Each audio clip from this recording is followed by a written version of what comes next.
Bismillahirrahmanirrahim. Assalamualaikum warahmatullahi wabarakatuh. Salam guru penggerak. Tergerak, bergerak, menggerakkan. Pada kesempatan ini saya akan memaparkan tugas 1.1.J, yaitu koneksi antar materi, kesimpulan dan refleksi modul 1.1. Perkenalkan, nama saya Diki Sofian, calon guru penggerak angkatan 11 Kabupaten Garut, Jawa Barat. Tidak terasa selama kurang lebih 2 pekan telah melewati pembelajaran dalam CGP, khususnya dalam pembahasan modul 1.1, di mana kerangka pembelajarannya menggunakan alur merdeka, diawali dengan mulai dari diri sendiri, eksplorasi konsep, ruang kolaborasi, demonstrasi kontekstual, elaborasi pemahaman, koneksi antar materi, dan yang saat ini saya jalani, yaitu nanti juga akan diakhiri dengan aksi nyata, di mana tujuan pembelajarannya yaitu mampu membuat kesimpulan dan refleksi pengetahuan dan pengalaman baru yang dipelajari dari pemikiran Ki Hajar Dewantara. Pembahasan yang pertama yaitu asas pendidikan Ki Hajar Dewantara. Menurut Ki Hajar Dewantara, pengajaran adalah bagian dari pendidikan.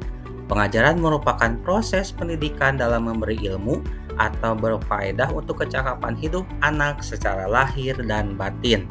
Sedangkan pendidikan memberikan tuntunan terhadap segala kekuatan kodrat yang dimiliki anak agar ia mampu mencapai keselamatan dan kebahagiaan yang setinggi-tingginya, baik sebagai seorang manusia maupun sebagai anggota masyarakat.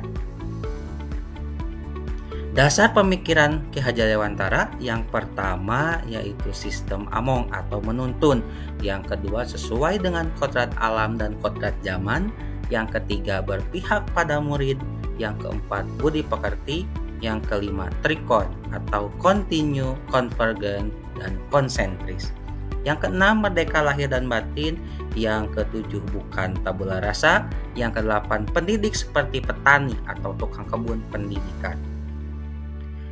Nah, di sini saya dihadapkan pada 3 pertanyaan. Pertanyaan yang pertama, hal yang saya percaya tentang murid dan pembelajaran di kelas sebelum saya mempelajari modul 1.1 ini. Yang pertama, saya percaya dalam pembelajaran saya itu lebih dominan daripada murid, yaitu masih mungkin teacher center ya. Yang kedua, yaitu memperlakukan semua siswa dengan cara yang sama. Yang ketiga, banyak siswa yang tidak tuntas setelah diberikan asesmen. Yang keempat, melihat KKM sebagai tolak ukur tercapaian tujuan pembelajaran. Yang kelima, lebih dominan membaca dan menulis daripada praktek. Yang keenam, mengejar penyampaian materi daripada mengejar pemahaman siswa. Lalu pertanyaan yang kedua itu hal yang berubah dari pemikiran atau perilaku saya setelah mempelajari modul 1.1. Yang pertama, dalam pembelajaran saya lebih banyak melibatkan murid atau yang bisa kita kenal sebagai student center. Yang kedua, memperlakukan siswa sesuai dengan karakteristiknya. Yang ketiga, memberi kesempatan pada siswa untuk tumbuh sesuai dengan kodratnya.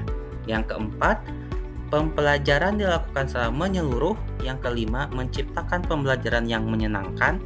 Yang keenam, lebih sabar dalam menuntun siswa untuk mencapai pemahaman masing-masing.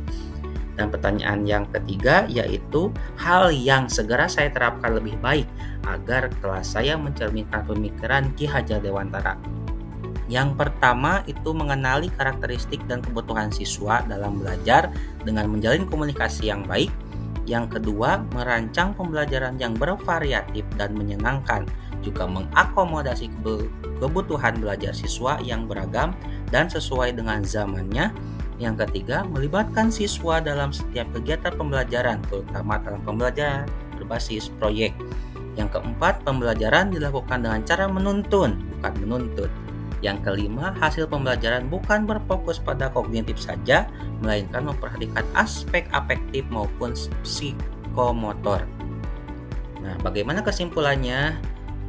Dalam filosofi Ki Hajar Dewantara, pendidikan merupakan seluruh daya upaya yang dikerahkan secara terpadu untuk tujuan memerdekakan aspek lahir dan batin manusia.